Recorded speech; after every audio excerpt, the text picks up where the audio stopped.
Welcome everybody back to Veil of Sound. Welcome back to our Christmas to New Year's marathon. And today I'm very, very happy to have somebody here on the show who has been a part of the American black metal scene for more than 30 years. Something like that, probably, huh, Neill? Just about 95, so that makes it, Jesus Christ, yeah, almost 29 years. My goodness. So, yeah, somebody who's been making American black metal for like nearly 30 years, who's probably been in the scene for much longer. And so very, very happy to have Neill Jameson from Krieg here on the show. Neill, thanks for joining. Thanks for having me. The pleasure is ours. Neill, where are we catching you right now? Where are you at?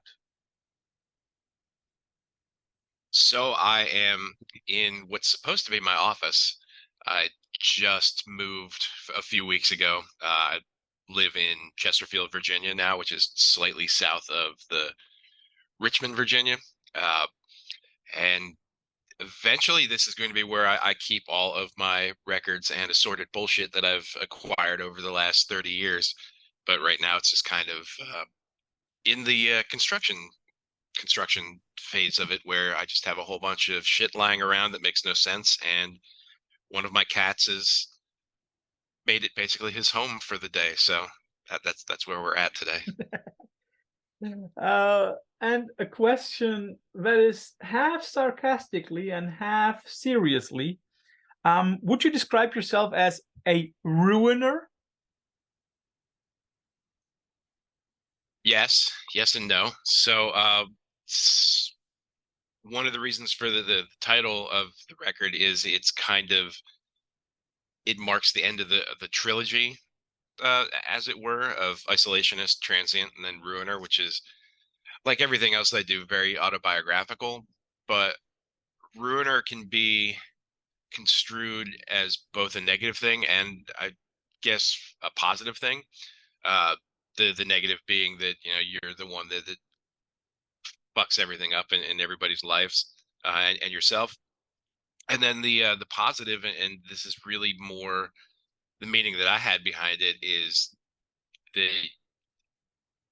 it's kind of being a conqueror in a way. It's this show of inner strength that you're the one that can come in and be the destructor. Uh, it was one of the album had so many titles before we even recorded it. And this one, like, none of them really fit, and this one just kind of came to me just out of nowhere, just, you know, kind of grabbed it from the air, and it just felt right because it signified so many different things to it. Is it also important for you that a ruiner is also somebody who clears the table, making any kind of fresh start possible? I hadn't really thought of it that way, but that's true, because it's taken so long for this record to come out that it almost feels, well, I mean, it is a fresh start. There's a lot of fresh perspective in it that I didn't have when we did any of the previous records. It was more of starting over and having the same kind of feeling that I had making the music that I had almost 30 years ago when I started, where I just wanted to make music for myself. And this time around, I mean, there was a lot of expectation that I placed on myself after Transient. And so that pressure is one of the big reasons why it took so long for the record to come out. And being able to shed that pressure and the external expectations and just do something that is purely driven by what I wanted to do and what I wanted to create. So yeah, it really is kind of, as you said, clearing the table. We've spoken about this before. We have to solve it once and for all before anybody accuses us of supporting NSBM or any kind of right-wing fascist ideology. You have very clearly admit having been on the wrong side of things before when you were young, you know, and you also admit to having said and done the wrong things. But you also stated, and for me, you stated very believably, that you have changed. Can you, in one or two sentences, explain where that change came from so that everybody else also understands how you got to where you are right now? growing up, uh, That is a good sentence. hitting the point in my life where I realized that, one, I was doing things not because I necessarily believed in them, but because it was a way to shock people, Mhm. which I know is an excuse a lot of musicians and artists have used in the past. And so that excuse may not necessarily hold a lot of water for many people, but it's the truth. Once I hit a certain age and started being around more people, different people, and realizing that something that I just thought was kind of, this big shocking, look at me kind of thing, uh, that didn't affect certain people in that way. Like it wasn't just that I'd made them angry the way that I'd kind of, hoped for, but the things I'd done had real weight, and it wasn't necessarily, sorry, cat just jumped up on the table. uh it wasn't necessarily like I couldn't really understand what I was doing to people. And also another reason why I did it was I had no real confidence in my music. uh I mean, externally, I had plenty of confidence and bravado and whatnot, but just this need to have this outrageous personality to kind of draw people into the music, when in actuality, really what draws people into music is going to be, the music. So writing something good, for example. And so I stopped this need for attention in that way. I mean, obviously I still have a need for attention. I'm, publicly doing music. So uh, but it came to me that what I was doing was stupid. It affected people in a way that I didn't necessarily want, and I've just grown to meet and know a lot of different people from a lot of different backgrounds. So what would And you then now? on the You go ahead. You go m- ahead. I was going to say, and to kind of end it, or not end it, but cut off my one or two sentences that's turned into several paragraphs. I just don't see it being an important tenet of my music, or black metal, or anything like that. I think that it's just a stunted worldview that you would hope people would grow out of, but obviously, that's not necessarily the case. Um, what do you now say to people who say like, oh, they have done nothing good since the Imperial War Master, like since the Satanic War Master split and all those times? What do you say to people like that who like cheer you on your earlier mistakes? Fuck them. Okay, that's already enough. That is already very, very clear. You are probably a big proponent of second chances, which is also something that I think is true. Do you think that there is a certain point in a person's development which is necessary to grant those second chances to make their change believable? I think that everybody should, regardless of if other people give them the second chances, everybody should give themselves a second chance to grow and to move beyond things. And also, I mean, we as human beings should be evolving at all times. If we stand still, that stagnation is, it's just fatal to the mind and to Mhm, the soul. And also it's just exceptionally fucking boring. mhm. And so people really should, you would hope that people are given a chance to move beyond things. Are they given that chance? Not too often.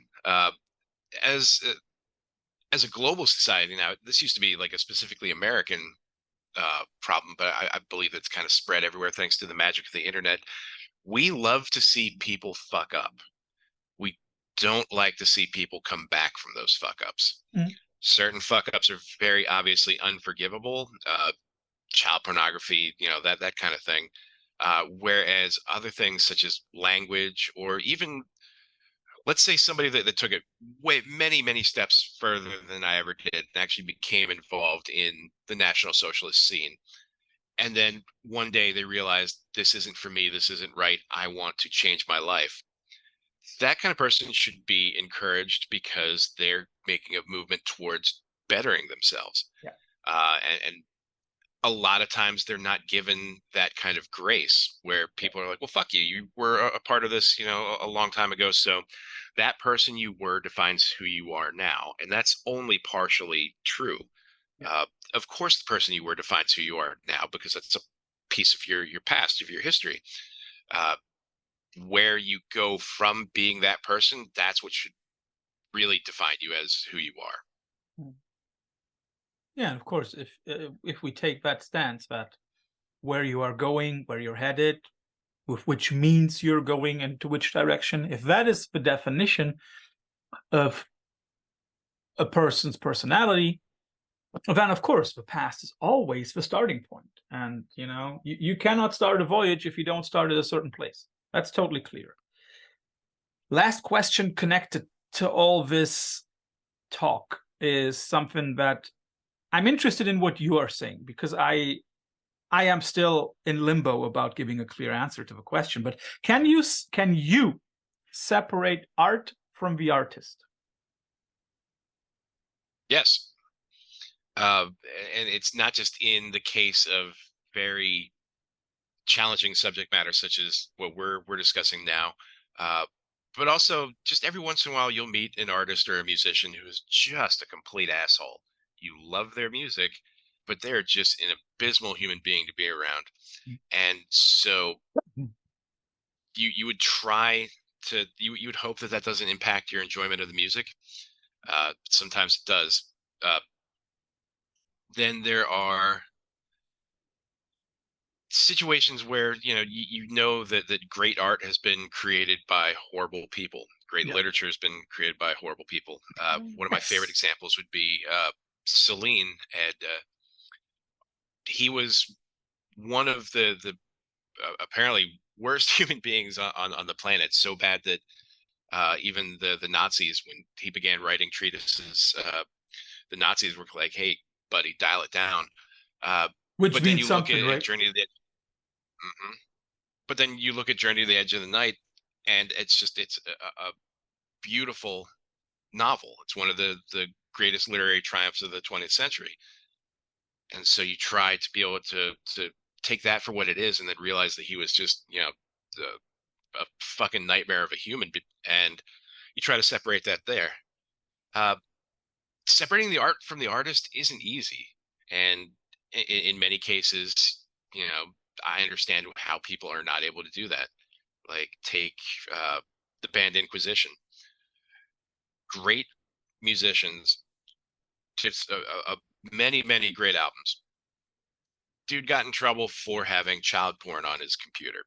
I can't separate that there. That to me, that's my own personal line that is just unforgivable. Whereas a lot of people are totally fine with it. Oddly enough, in the National Socialist scene, Inquisition's kind of been lifted up uh, on this pedestal, and it's weird because one of their big tenets is saving children. So I don't know. It's a hard question. I mean, my gut instinct is yes, you can separate the art from the artist, but I think it has to be on a case to case, individual, personal basis. Yeah.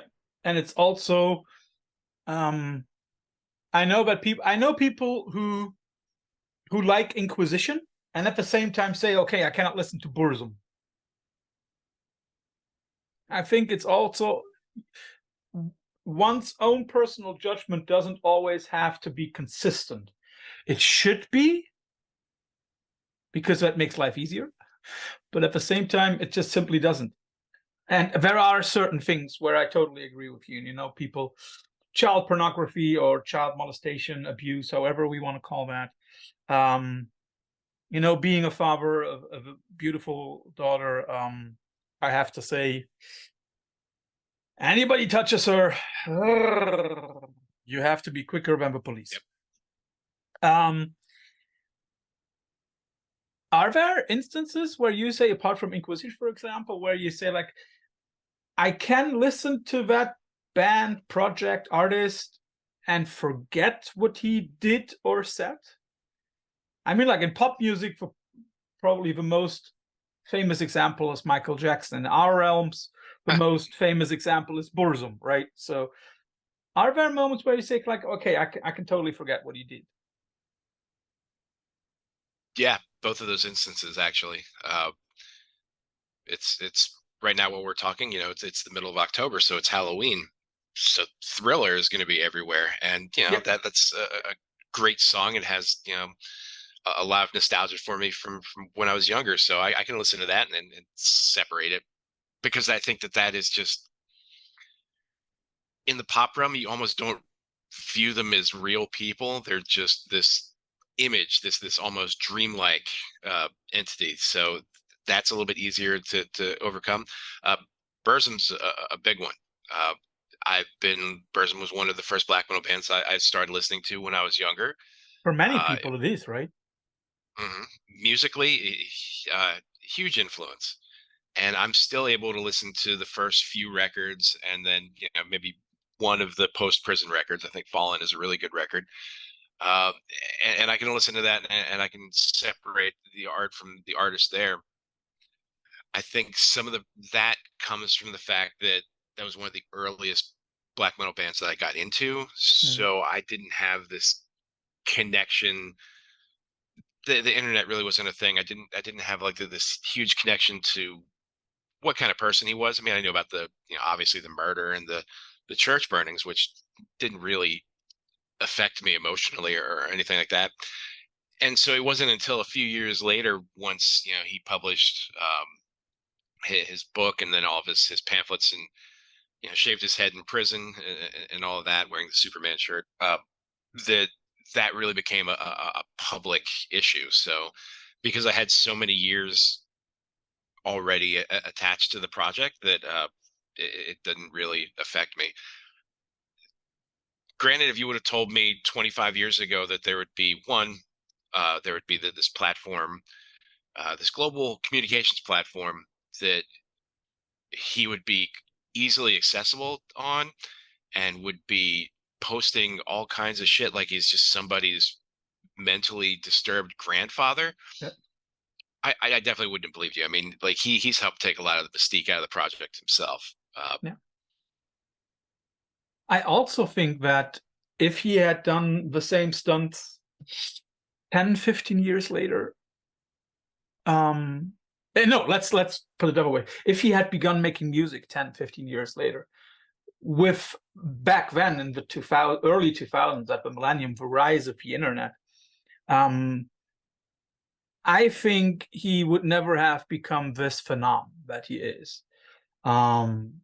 Because the news about what kind of person he is would have already spread much quicker. And I still say to this day, I mean, like I totally agree with you. Musically, you cannot touch the guy. The first few records, pre-prison, amazing stuff. Unfortunately, um, but I think a lot of the publicity that he got is also, again, that shock value, right? Okay, oh, the guy burnt bridges. Oh, the guy killed somebody. My goodness, he is the true shit. Yeah, I see that, but I still say like 10 or 15 years later, he wouldn't have been that. Yeah.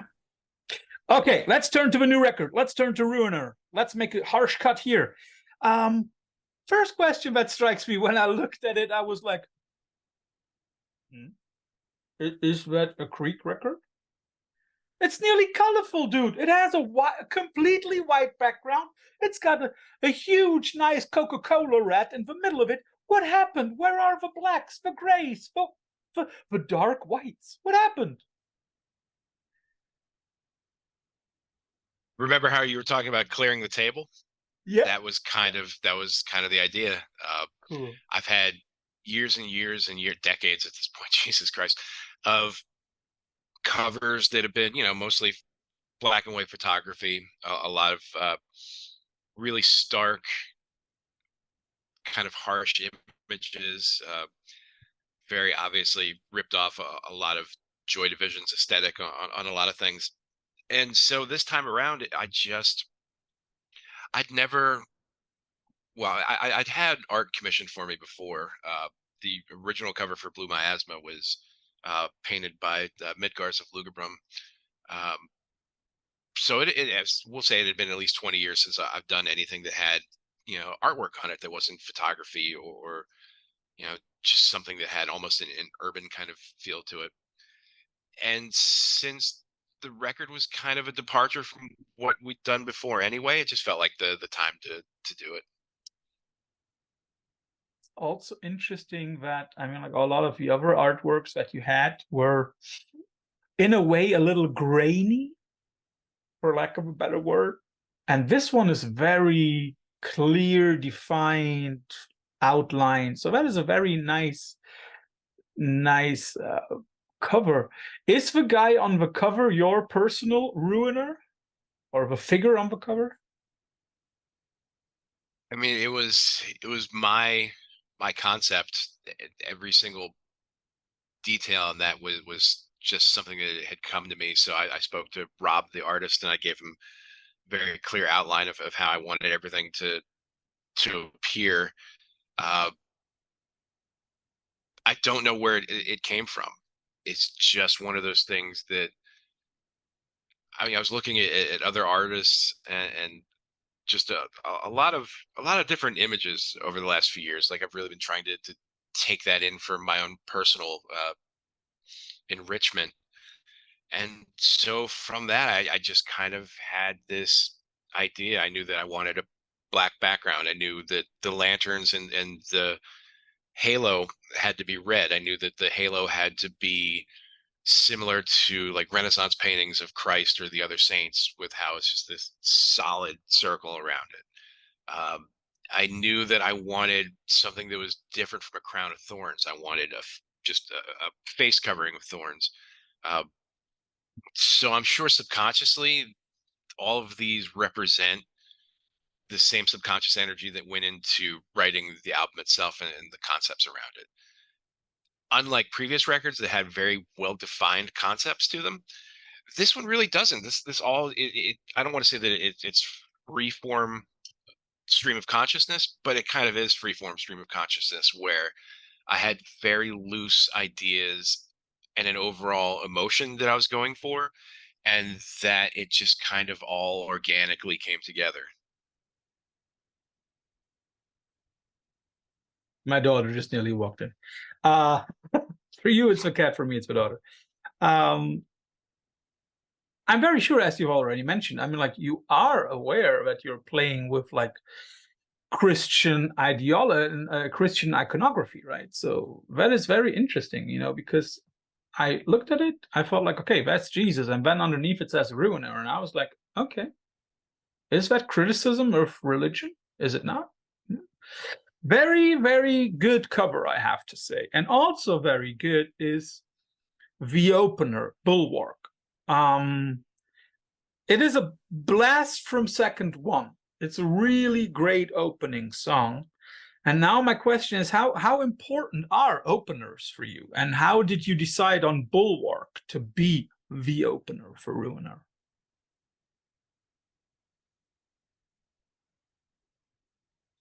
No, openers and closers are incredibly important. You don't want your introduction to the album to be weak, and you don't want your closer to be weak, but your closer also has to signify the end of something.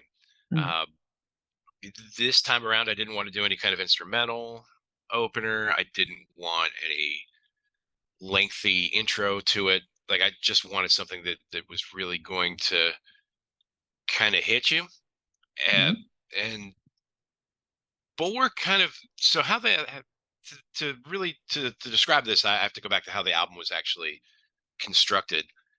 And that was September of last year. We went into the studio to do three songs that were going to be for the split with Withdrawal from Canada. And Bulwark, uh, No Gardens, and Red Rooms, those were the original three songs. And so there wasn't any real intention for this to be an album. But when we got done with it, and then sent it to Alex Poole, who is our guitarist and production guy, and he added all of his layers to it that he's done for us for a long time now. There's just something different about it, and so that's how we decided that we were let's see where this goes, and we went back into the studio in January to record the remaining 5 songs. Bulwark was the first song that was written for this, and it was really just I wanted it to feel like Gorgoroth's Pentagram. And so and that's an album that just has urgency throughout all of it, so I wanted a song that had that kind of tension and that kind of urgency to it. uh, and so that just it somehow naturally became what was going to be the first song. uh, I I would have titled it Shield Wall, but Amoebics already had that, so Bulwark seemed to be the next good title for it. How do you feel about albums that choose to have an opener and a closer that basically flow into each other, where the closer is like an instrumental that is actually looped to the opener? Do you like that kind of stuff, or do you say like, I want a clear cut? Depends on the record. I mean, if somebody does it well and someone does it interesting, then yeah, of course. Also, it's not. I mean, that's when I listen to a record, I understand that it's the artist's personal choice on how they want to present it to me. How I take it is then my personal choice. But I don't listen to. I like to listen to a record back to front. I don't like to juxtapose the songs, which we're obviously very able to do now with Spotify and all the streaming services, where you can kind of pick how you want the record to flow. And I think that does a disservice to the artist, because they've obviously sat and figured this is how I want the listener to. This is the journey that I want the listener to take. Uh, so yeah, I mean, sometimes if somebody does an outro that is loops back into the first song, it can be fantastic. I can't think of anything off the top of my head as an example of that, but I know that it exists because I don't have an obvious negative reaction when we bring it up. So Would you say that the track list that the artist does is like the written tour guide, where he basically says, okay, like, this is the path you take, that is the best possible and quickest direction to go, and then all of a sudden one of those stupid tourists comes and says like, oh no, there is another street, let's walk that way? Is that what you think about like track listing? when I sit down and do track listing for any of the releases that we've done, be it the records or the splits, unless it's a single song 7-inch, I really put a lot of thought into the order of things, how to create something that has the most maximum emotional impact. Mhm. I don't want it to look like I just dropped all the songs on the floor and left it like that. I want things to kind of flow into each other. I want to create, like tension here, a sense of melancholy there. Uh, that's like a good, brutal palate cleanser, that kind of thing. Mhm. I don't know if other artists are like that. I can really only speak to myself. But sorry, cat's being an asshole. Um, but that's how I like to look at it. Mhm. Then, of course, and we're both of the age of this, where we grew up with a lot of mixtapes and that kind of thing before people made playlists online, and so you also spent a lot of time doing the same thing with mixtapes, where you were really trying to make everything flow together for a really cohesive picture rather than just throwing a bunch of songs together. And so I think from that, I've developed this inflated sense of self that I need to make sure that everything fits the way that I want it to, how I can create the most visceral reaction and impact from how I place the songs. You've already said that, with this record, it's like in some ways a clean slate. It's a new beginning, a fresh start. There are a few things, like little details here, like an eerie short passage in one of the tracks, or the blast at the beginning. These little details, do they come to you consciously or intuitively? It used to be intuitively, and I guess in a way it still is. But when I was putting together how the songs were to be structured, I had really detailed notes on how I wanted the band to, like, what speed to play things, what dynamics to add, what style drumming I would like. Then just the details of, when are the instruments going to drop out except for one of them, uh, that kind of thing. So this time around, it really was, uh, for as quickly as the record came together, there really was a lot of planning into it.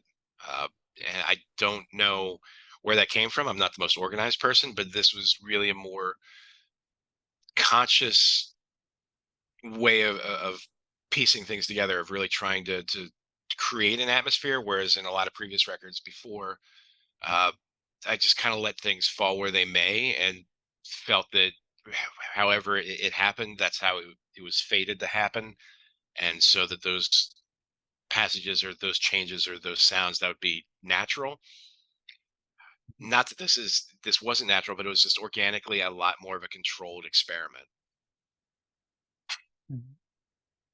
That definitely makes sense. Now, you said that this is not a very conceptualized record, but there seems to be like some kind of red thread going at least a little bit through the songs.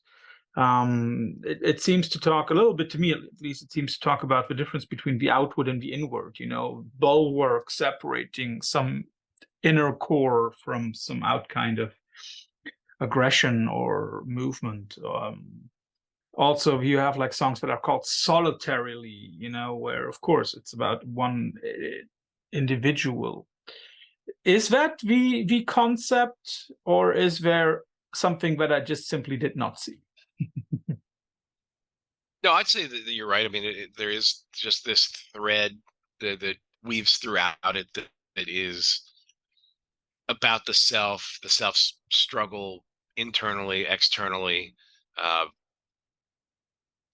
fighting greater internal battles while also fighting the inevitable external battles, I guess. Mhm. So yeah, I think you've pretty much hit the nail on the head. If we're going to go back to, utilizing the word subconsciously, I think that a lot of this was really subconscious. That's how it's threaded together. That's how I was talking about things. I didn't go in with this hugely specific idea that I did with isolationist or transient, um, and maybe in a way that also is the concept to it. Just this acceptance of where I am, and what I'm fighting, how I'm existing. Something that also strikes me is that there seems to be a little different kind of dynamics on the record. As I've said, there are, and also as you said, there are moments which are like short but well-defined palette cleansers. There are good changes of tempo on several of the tracks. And to me, that is a little different to the last Krieg records. Was that also important for you to do something different there in that kind of area? This kind of happened. The record. So when we had signed with Profound Lore in 2015, we were talking about going into God City and recording there. And there was this idea that me and Alex had, that it was going to be our Killing Joke record. It was going to be the Mhm. one that really had, like the biggest post punk influence to it. And so I tried for a few years to really specifically write that kind of stuff. and the outcome was terrible. I mean, there is 20 or 30 songs that are on my hard drive right now that just these ideas and these skeletons, excuse me, that just maybe one day I can work them into something, but they just didn't work out. Like having this very specific goal Mm. just isn't really my style. But then over the last few years, especially, like I've listened to a lot of Killing Joke, a lot of New Order, Joy Division, that kind of stuff, and I think that just naturally, from my own listening habits, just kind of crept in Mm. and influenced a little bit on how I would view dynamics in songs. And then, going back to a lot of the early Norwegian bands, there was a lot of dynamics present there that we don't really even pick up on, uh, unless you really, really like hone in and study it. Or if you listen to something like Forgotten Woods, they've got like plenty of just ebb and flow. And after Olaf's passing last year, uh, I spent a lot of time listening to them as well. I mean, I always have. They've always been a big favorite of mine. So I'm sure that bands like that kind of all their influences kind of just crept into how I was doing things. And then I haven't tried to write any music in at least like 2 or 3 years before we got back together and started working on things like the Crucifixion Bell Split. And so I think that just spending so much time ravenously listening to all kinds of music, that just helped me become a better, more intuitive songwriter. You are the only remaining member of what once was Imperial, then turned into Krieg. Would you now be okay if someone spoke of your band as Neill Jameson's Krieg? Yeah, I mean, that's always how it has been. Uh, it was a solo thing when I was Imperial, up into the first Krieg record, where I brought in an additional member from a death metal band that I was in called Abominus, and then we used the session drummer for that. And then the second record, Sono, I brought in additional band members, and I mean, nothing stuck. So then Destruction Ritual was just myself and a drummer, and it wasn't until Black House was done that Andy from Judas Iscariot, offered to help, and so he set up, having a full band for that. But it's always been my vision. Uh, and it's always been quote unquote session members up until Transient, which is when uh, Alex and Jason, who are still in the band now, that was when they basically made their full time debut. But it's still 90% of the songs over the years. I think there's close to 200, 250 Krieg songs. Like 90% of them are completely written by me. Um, Ruiner was all of the bass melodies, all of the like all of the music itself was initially written by me. Then we went into the studio and we recorded everything that I'd constructed, and then we sent it to Alex, who then added all of the overdubs, the any of the solos, a lot of the weird noises that you hear. That was all done by him. So in a way, it was the most collaborative record that I've ever done, because I gave my piece to somebody and then they added on what they heard from it. But I have no problem with anybody calling it Neill Jameson's Krieg, because that's just really what it is. You have worked with some very prominent musicians, Jeff Whitehead, Blake Judd, Jeff Wilson. Is there any musician that you would still like to work with for Krieg or for any other record? Unfortunately, the one musician who I'd like to work with died, and that was Mark Lanigan. Uh, Outside of that, I mean, I'm sure that there's plenty of musicians that if I were given the opportunity to work with, I absolutely would. Uh, Paul Ledney from Profanatica, that was something that almost happened when I was doing Royal Arch Blaspheme with John Gelso, who was in Profanatica at the time. Um, Leopardus from Commodus. I would love to collaborate with him somehow. Uh, but beyond that, I can't really think of anything. It would just have to be something that would, kind of come together naturally. You have spoken about Krieg being some kind of your own autobiographical uh, project where you basically deal with the things that happen around you that influence you. Is that also for you the most important function that modern black metal has, dealing with your own demons? Not really. I'd say that the most important function that modern black metal has is being authentic to itself. Mhm. So if that is, someone like me that is writing about themselves or things that they've gone through or their own demons, and they're doing it authentically, then absolutely. But then there's plenty of room for bands that are just purely, into it for the satanic imagery or anything like that, as long as, or, want to do modern Bathory worship. As long as they do that well, then hey, that's great too. I can find value in all of that. Uh, so it's the most important thing with not just modern black metal, but just art in general is just authenticity. Uh, I really despise the idea that like certain projects are put together because they'll be easy to market, they'll be easy to sell. Uh, I don't like that certain musicians or artists or whatever are able to get successful based on who they are instead of what they're doing. Uh, and unfortunately, with the internet and influencer culture being so prominent worldwide right now, you know, a lot of that is happening.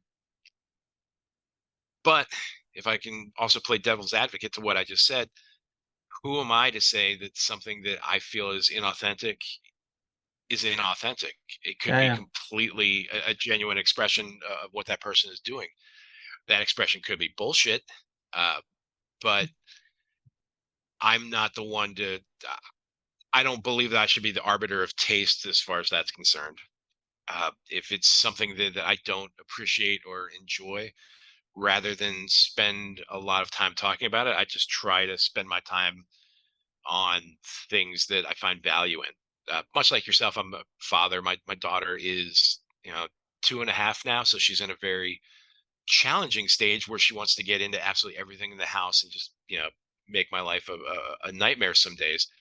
And so I want to spend my time enjoying that rather than spending my time complaining about bands that I think are terrible or people that are just boring to me.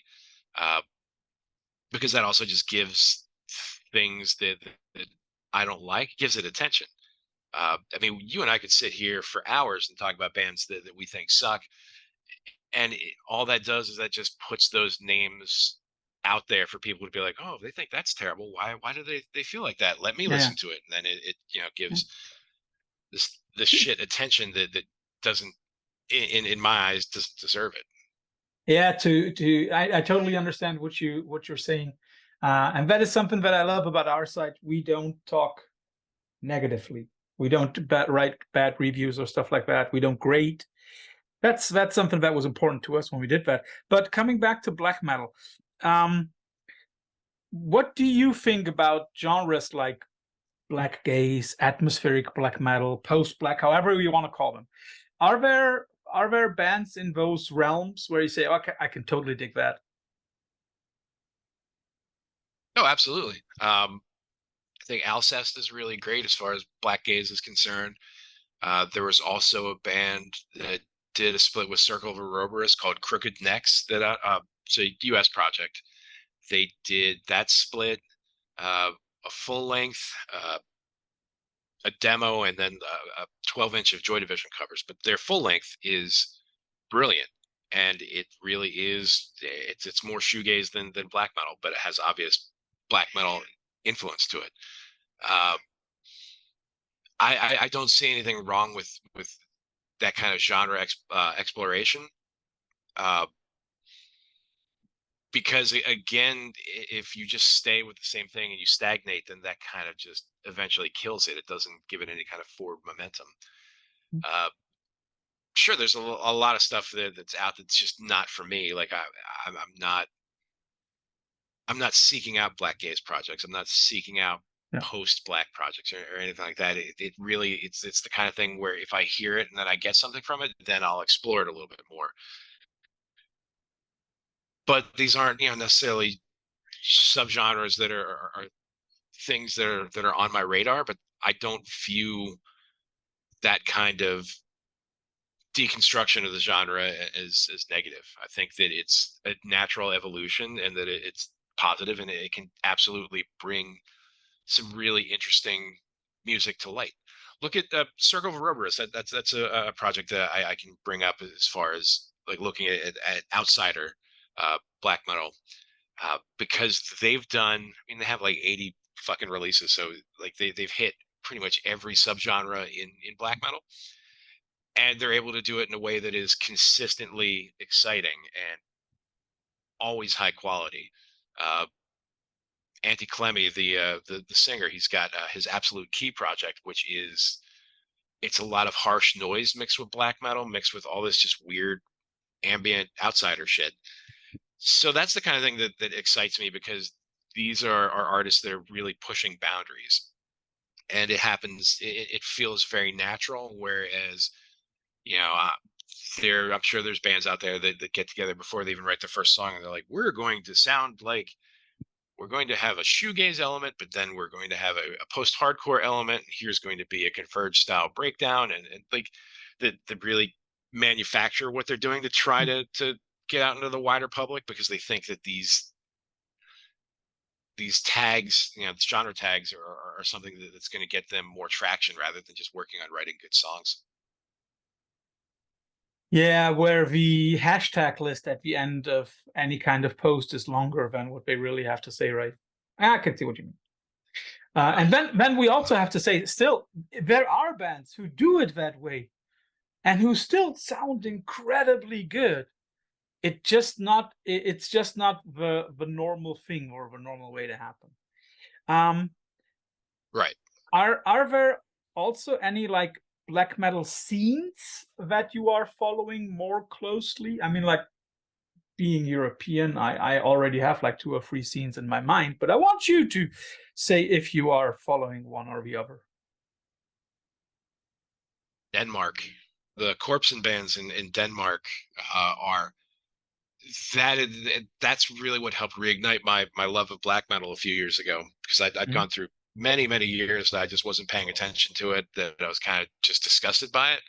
And so then I started listening to a lot of the first one, that, and it's not necessarily a Corpsen band, but it's from Denmark, Neurosis. I listened to their first demo, and it was purely on aesthetic reasons. I thought that the cover art was bizarre and striking, so I was like, fuck it, I'll give them a shot. And then from there, I just started checking out more and more bands from Denmark, and this, how a lot of these bands are blending like this just Ildjarn punk black metal in with this kind of epic, later period Bathory stuff, is refreshing and just really exciting. I mean, there's at least like 10 or 15 bands in Denmark right now that are just consistently, and a lot of it's all the same members, they're just consistently pumping out amazing, refreshing, invigorating black metal. So I follow that scene very closely. There's a lot of the bands in England, or Wales to be specific, the Pembrokeshire Circle, Revenant Marquis, Krimish, I'm blanking on the other one, begins with a C. But it's just these Welsh bands that are all connected to the Death Prayer label that are doing this haunting, really just wiped out, overly reverbed sound that isn't done in a way that sounds like it's like lo-fi to be lo-fi. It's this almost Victorian castle mansion atmosphere to it that is just fucking brilliant.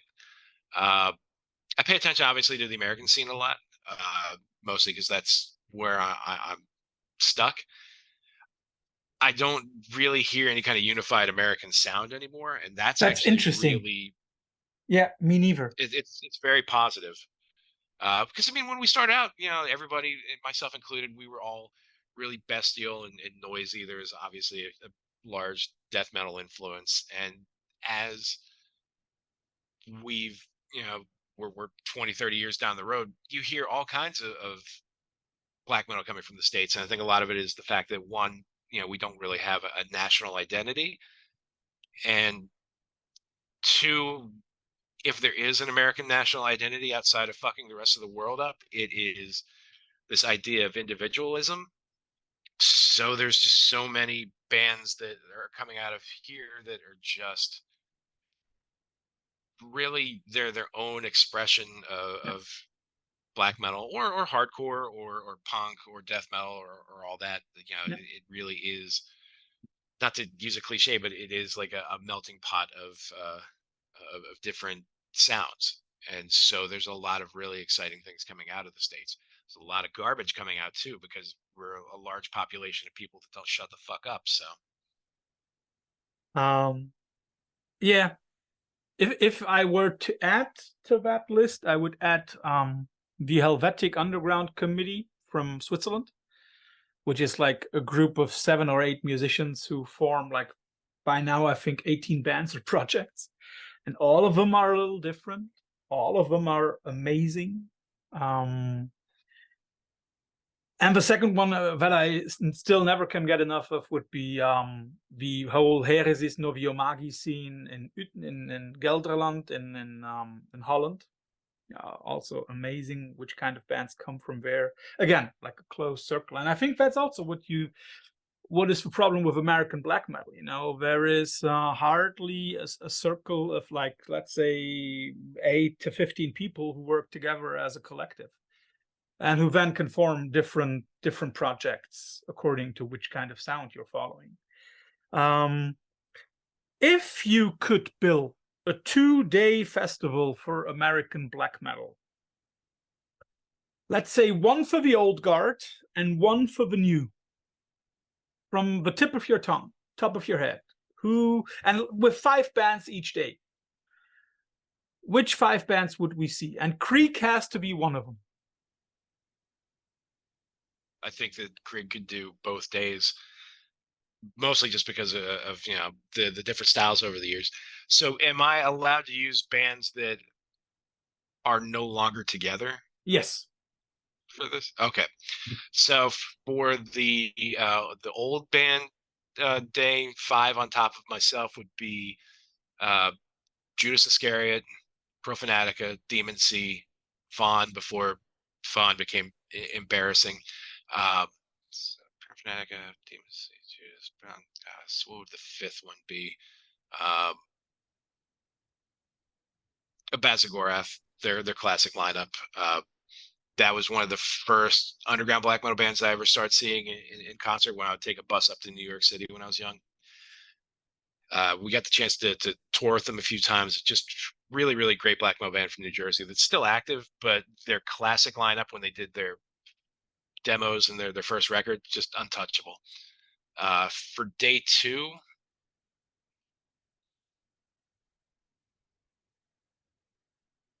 that's a hard one. I mean, I'd love to see a Leviathan show, but I doubt that would ever happen. So I'm not even going to put that in the fantasy league there. Has he ever played like a Crucifixion real lot of Bell shows? as Leviathan? No, Yes. but I mean, he's done live. He was a live drummer for me a few times, and he did live work for Nocmistium. So modern Crucifixion Bell, Gates of Dawn, Yellow Eyes. I think they're I'm gonna really, see them in fantastic. December. I'm gonna see them in December. Yellow Eyes. We played a fest with them. It was the last Krieg show we ever did was the Red River Festival in 2017 in Austin, Texas, and Yellow Eyes was one of the bands, and it was just phenomenal. Better live than on the record, which is Which very, means very, something. Yeah. yeah. So Crucifixion Bell, Yellow Eyes, Gates of Dawn. Man, I'm blank. Ashpool would be really, really great to see live. And Bone All. Though Bone All can also kind of count as the old guard because they've been around forever, but that's the first thing that comes to mind. And I've had the chance to see them a few times. We did a fest with them and Ashdodis and a ton of noise bands in Chicago in 2000, Jesus Christ, 8, 9, 10 around there.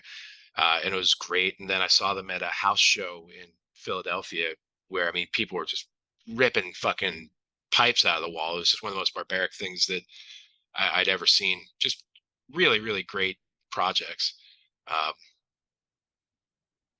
Yeah, Bono, I guess, could kind of straddle the lines there. Another one that I would add just for the new ones is Cathedrals in the Night, who did a demo 2 years ago, and they'll be doing their first live shows ever with us in a few weeks. They're doing our New York and Philadelphia shows. So I'm really excited to see how they are live. Just real miserable, depressive black metal without being the kind of self-pitying bullshit that depressive black metal became. That are two really cool lineups. So, Neill, first of all, thanks for all the insights and for the detailed answers. And of course, you still have to go through the infamous quickfire round. And you always got two alternatives, have to choose one of them. And as I know that you listen to a lot of music from all over the world, let's start with some European shit. Celtic Frost versus Hellhammer. Hellhammer. Okay. And that's based entirely on the Satanic Rites demo. Granted, Okay. that's a really fucking hard choice. They will not get any easier. I can already tell you. Great. Mayhem versus Emperor. Oh. Emperor. And that's based on the strength of everything up to and including Nightside. I mean, you can kind of see behind me, I've got a framed poster from the Nightside vinyl of the classic lineup that is eventually going to go up in here whenever that happens. But that's a hard one because both bands, all their early records, just absolutely really important. I've got a framed Day Mysteries poster over there, so that's a tough one. As we were talking about inner demons, this is a fun makeup, but I think two bands are very important in general. Which psychotic illness would you prefer? Bark psychosis or neurosis? Neurosis. Just seems like it'd be the most fun. Yeah. I'm not sure if you're familiar with those two Russian bands. I hope you are. Show Me a Dinosaur versus TRNA. Trna. Show Me a Dinosaur is the one that I'm mildly familiar with, so I'm gonna have to go there. I'll send you a link to one of the Trna albums where I say that to me is top-notch post-black. Coming back to America, Agaloch versus Wolves in the Throne Room. Neither. Okay. Wolfhammer. I know you've worked with them, so I'll not give you them against anybody, but two Wolfhammer records that you can choose from. Obsidian Plains versus Monuments of Ash and Bone. Obsidian Plains. We toured with them when they were doing when they first had that record out. It was the first large tour Krieg had done in a long time, and it was the largest tour that I've ever done in the States. Love that record. It's a really, really great record. Crucifixion Bell, as you have already dropped them so often. Again, 2 records to choose from. The last one merges in Isar or Eternal Grip. Eternal Grip, that is just a perfect record, start to finish. There's just no breathing room in it whatsoever. Mm-hmm. Now, 2 bands that to me are highly important, so you cannot choose a bad one, but from very different genres.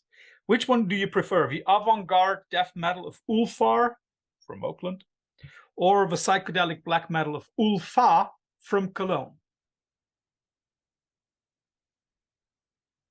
Not really familiar with either of them. Ooh, I mean, I'll send you a link to that. So for me, that would be hard to choose, but as I'm good friends with the guy behind Ulfa, it must be them. And that's where I'm going to see Yellow Eyes, by the way, in December. So anybody who listens to this shortly before New Year's, too late. Unholy Passion Fest is over. As I'm very sure that you're not only listening to black metal music, but are also some kind of, let's say, cultural nerd. High Fidelity, which one do you prefer, the series or the movie? the book. I'm going to be an asshole that's there. even I love better. There is one but reason why. Yeah. Oh, just between the two. I mean, I thought the series was really good, but the movie's just got a special place in my heart. So the movie just has one problem for me. They substituted grunge with hip hop. That just doesn't work. Anyway, and then as we were talking about literature and about great writers of the 20th century, Hemingway versus Steinbeck. Hemingway. Another example of a horrible human being, right? Yeah. Mm-hmm. Yeah, I mean, Steinbeck was definitely the better man, but Hemingway's writing is incredibly striking. Yeah. And I'm not as familiar with Steinbeck as I should be. I just remember reading The Pearl when I was in, want to say 6th or 7th grade, and just despising it. I'm sure that I would like it now because my tastes are a lot different. When I was younger, my literary tastes were like Dragonlance and Dungeons and Dragons, Stephen King, that kind of thing. But Steinbeck just has kind of this negative connotation to his writing, to me. Whereas, like, if I read a lot of quotes by him, seems like a very enlightened person. Whereas, Hemingway was just drinking himself to death and shooting rhinos. So, and treating women like shit. But of course, I cannot let you go without like a classic black metal duo. Bathory versus Burzum. ooh, Bathory. Me too. That's a hard one because because Bathory's got a huge catalog and not everything is fantastic, but there's just so many different styles there. Burzum wouldn't exist without Blood, Fire, Death. So Point. I mean, to really be able to appreciate black metal second wave in general, and then by proxy third, fourth, fifth, whatever the fuck we're in now, you really have to go back to Bathory. That really is just the archetype of what we're all working on. So yeah, no, Bathory, and for whatever reason, October, like I listen to a lot of Bathory, Venom, Frost. October is just a really big month for like that classic old school building block for me. So yeah, Bathory. That certain sound, right? Yeah, that's true. And I mean, like the story behind Bathory is that supposedly vampiric Duchess is nearly unbeatable. Yeah. So, Neill, thanks for all the detailed answers. Enjoy the rest of your day and give your cat something to eat. Look, I fed them. I've got 3. I fed them right before I came in here, and this asshole decided just to stay in the office. And so, yeah, that's why he's been screeching the whole time. So for everybody, if you liked this interview, then maybe give us a subscription, give us a follow on Instagram or on Facebook. If you want to support us a little more, go to our website, find out about our Patreon. Yeah, and then of course, Neill, for you, chance for final last words. Just thank you for the opportunity. It's been a long time since I've been able to speak to anyone from Germany, and I would really like to get back. It was always one of my favorite places, not only to play, but just to be. I always really valued my time there. And for any of the European listeners, thanks for still paying attention. I know it's been not the most fashionable thing to be into Krieg in Europe the last 2 decades or so, especially because of all the fun things we spoke about very early on in the interviews. So I appreciate the support, and it's overwhelming to think that people that far away care at all about the dumb shit that I've been doing for 30 years. So I just appreciate it. You're welcome. Enjoy the rest of your day, man. Thank you, sir.